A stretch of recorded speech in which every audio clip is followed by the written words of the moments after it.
1581, Dutch colonists arrived in South America, setting up a colony along the northern coast, but that embryonic settlement, called Pomeroon, was wiped out about a decade and a half later by the British, and survivors from Pomeroon then founded a new settlement on the back of an existing but abandoned Portuguese fort, located on an island in the middle of a river that was an offshoot of the major regional waterway, the Essequibo River. They took over this fort and then eventually retook Pomeroon from the British with the help of their allies, the French. The specifics of all this conquering and reconquering is not terribly important, though. What's important to know is that this settlement was located in a strategic area globally because it allowed Europeans to grow incredibly valuable crops like sugarcane in a region that was accessible to ocean-traversing vessels and in a location that was an established crossroads for local trade, which made acquiring local resources a lot easier and getting workers for these plantations a lot simpler as well. All of which has meant this region, like many others scattered throughout the world, but especially those with natural ports and located somewhere near the equator where it's easier to grow such crops, was a somewhat tumultuous, violent place for a long while, in part because all these Europeans kept popping in to kill and take and build and destroy existing buildings, and to fight with each other, while also leaving a lot of dead locals and destroyed local infrastructure and ecosystems in their wake. Following that initial period of back and forth, though, things calmed down a bit, and the Dutch fleshed out their holdings, vastly expanding the scope of their plantations, even to the point, and this was fairly controversial at the time, that they allowed English planters to join them from 1740 onward, which increased the scope of the plantations thereabouts still further. In February of 1781, some British privateers showed up, captured the main settlements, and then left. And in March that same year, 2 Royal Navy sloops arrived and did the same, conquering the area for the British Crown until the French showed up, beat the local British forces, and occupied the colony, though a peace deal back in Europe resulted in this colony being handed back to the Dutch in 1783. In 1796, it was reoccupied by the British. The Dutch retook it, holding it from 1802 until 1803, and then the British took it again during the Napoleonic Wars, and it became an official British territory in mid-1814. That was the end of that second period of conflicts, as the big violent rush to claim as much area as possible during the so-called Age of Discovery was beginning to wane. There was a sort of peace, in some aspects of the word at least, emerging between European powers, and many of these entities were finding they made more money by trading than by fighting with each other all the time. That said, a more fundamental conflict remained in this area, as the Spanish held a neighboring territory, the border between that territory and this one held by the British, typically delineated by the Essequibo River. So the Spanish were busy with a series of colonial independence movements when the British rolled up this collection of plantations and habitations on the east side of the Essequibo River, and thus the Spanish did not really have anything to say on the matter, despite at times having claimed portions of the territory the British were now claiming as their own. And maybe partially because of that distraction on the part of Spain, Britain's new official maps that were drawn in 1835 showed British Guyana, the name of its new official territory in the area, beginning at the Orinoco River, not the Essequibo, while neighboring Venezuela's maps showed the latter river as the border. When the government of the relatively newfound state of Venezuela, which is what that neighboring Spanish territory became, realized that their neighbor was claiming territory they thought of as their own on their maps, they complained and threatened, and negotiations began. But no compromise was reached, and in 1850, the two governments agreed to not occupy the disputed territory along their shared border. Less than a decade later, though, gold was discovered in that disputed area, and British settlers almost immediately moved in and started setting up formal mining infrastructure alongside a company through which they could profit from it. The Venezuelan government continued to complain and attempted to solve the disagreement through arbitration, but the British were not keen to do so. This led to Venezuela breaking diplomatic relations with the British in 1887, and it asked the US for help, and when the US suggested to the UK that they enter arbitration, they were told no, even when then-President Grover Cleveland said that the US might have to intervene if the British did not do something soon, based on the Monroe Doctrine, which basically says European powers should not meddle in the Western Hemisphere, or else. The British eventually said okay to arbitration in 1897, and a decision handed down in 1899 gave 94% of the disputed area to British Guyana, and the Venezuelan government was perhaps predictably fairly upset about this outcome, but both sides formally accepted this new boundary in 1905. What I'd like to talk about today is a new rift resulting from a fresh batch of resources discovered in this long-contested area, and how that rift could spark still further conflict.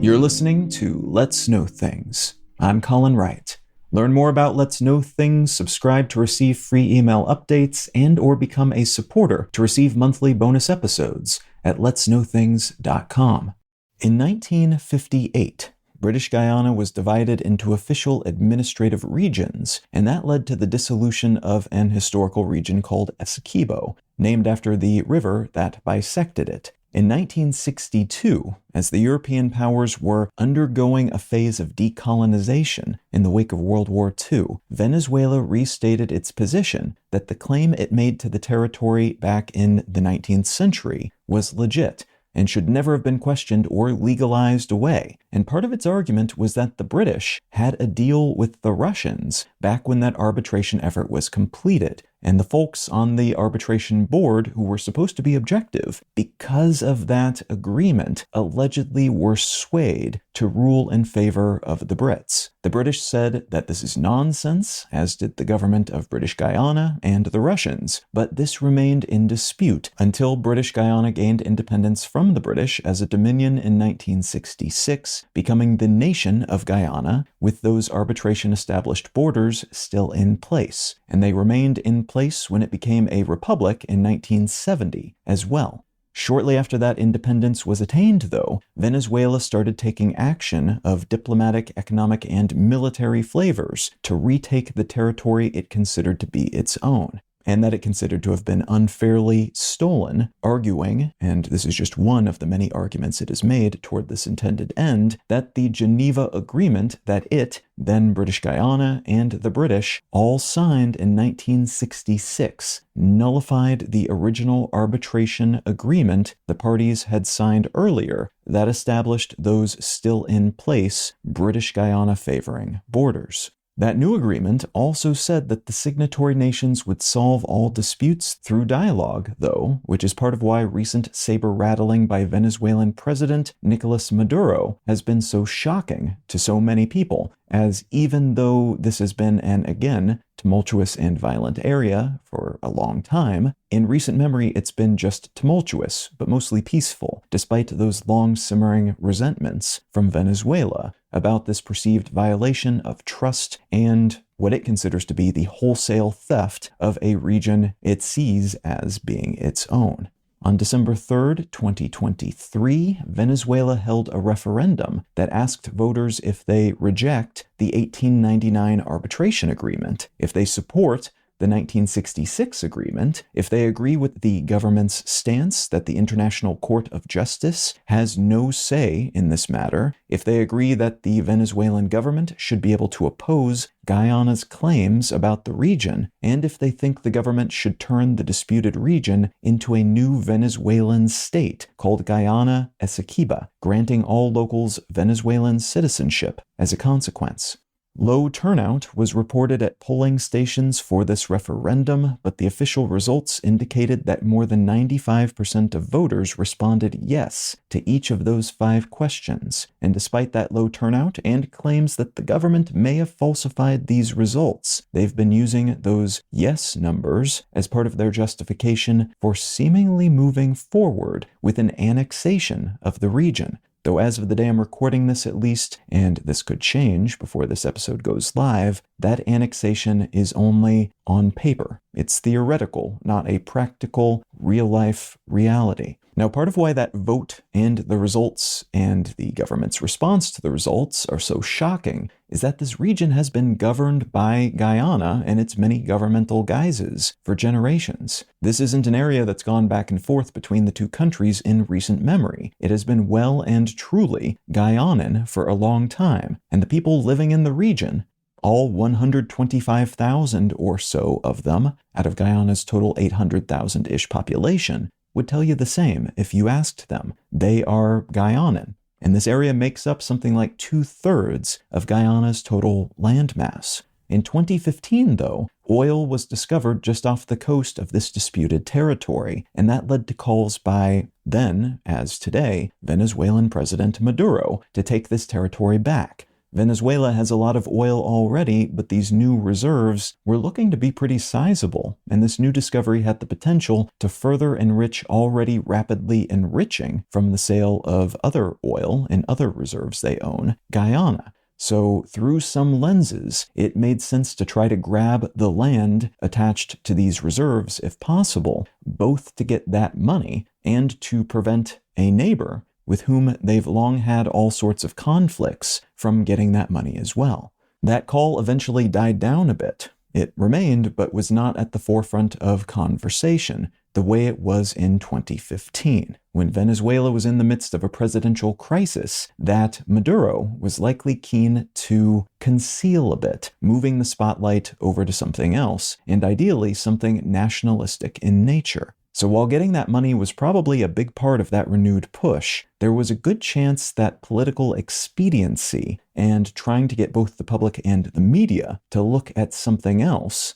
something potentially titillating in the sense that the possibility of military action tends to be titillating, and something else that might rile up the nationalistic base in support of their president, rather than encouraging them to continue questioning the president's legitimacy, which was otherwise a major topic of conversation. All of that was also a part of the calculus that Maduro was doing at the time. In October of 2023, a consortium of fossil fuel interests led by ExxonMobil announced the discovery of a significant new reserve of oil and gas, marking the 4th such discovery in 2023 alone. That announcement ran parallel to increasingly bad news for Venezuelan President Maduro, who is incredibly unpopular with Venezuelans for all sorts of alleged corruption and for driving the economy into the ground, and who is up for election in January of 2024. That election almost certain to be rigged, though the United States recently offered him incentives to not do so, to not rig the election, allowing it to be free and open and fair, in exchange for lessening some of the oil export sanctions that Venezuela has been operating under for a long while. So the state of play is that Maduro would almost certainly like to rig this upcoming election the way he has previous elections to keep his hold on power. And he kind of has to rig it if he wants to win, because his popularity numbers are atrocious. But he could potentially better those numbers by allowing something closer to a free election, which in turn would get sanctions lifted and would probably improve the economy a bit. And then he could possibly further goose his numbers by raising this Essequibo issue once more and riling up the nationalistic base, which would allow him to benefit from those lifted sanctions while also maybe winning the election with the minimum of corruption required on the back of pro-Venezuelan fervor riled up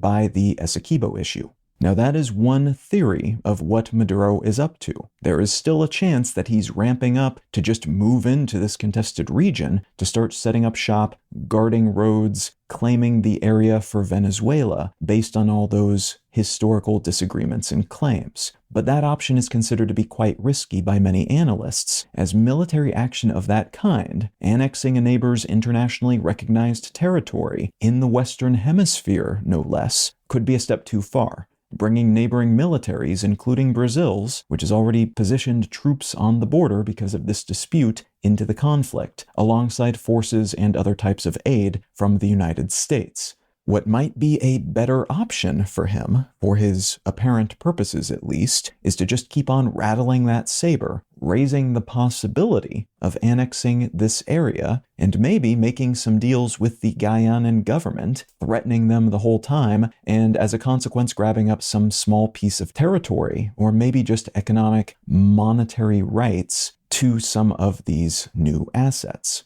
Making deals instead of grabbing land, and that would still be more than he started with, while also netting him those aforementioned election-related benefits that could help him stay in power without having to do much in the way of election fraud. This is all speculation at this point, though, as the public face of this burgeoning crisis is the threat of a much larger, wealthier, more powerful nation and military telling their smaller, weaker neighbor that a significant portion of their land is not theirs, and will therefore be incorporated into that larger state. That is not unheard of. It is similar to the claim made by the Russian government about Ukraine recently, pre-invasion, but it's also not super common in the modern world, as the taking of territory in this way has been disincentivized by international structures and alliances that generally make the consequences of doing so a lot weightier than the benefits of acquiring that portion of land.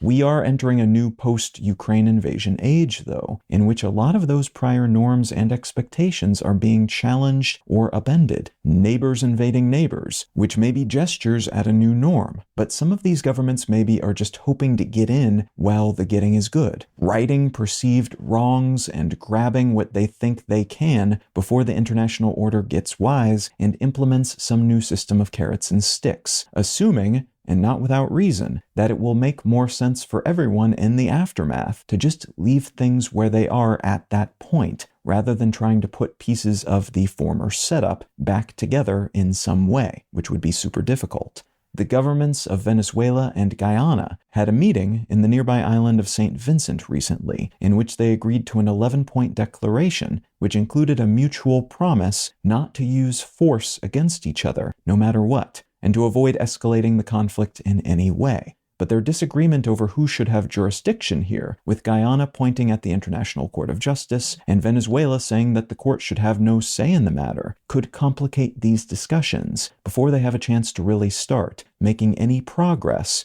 a slogging, pit-trap-laden effort.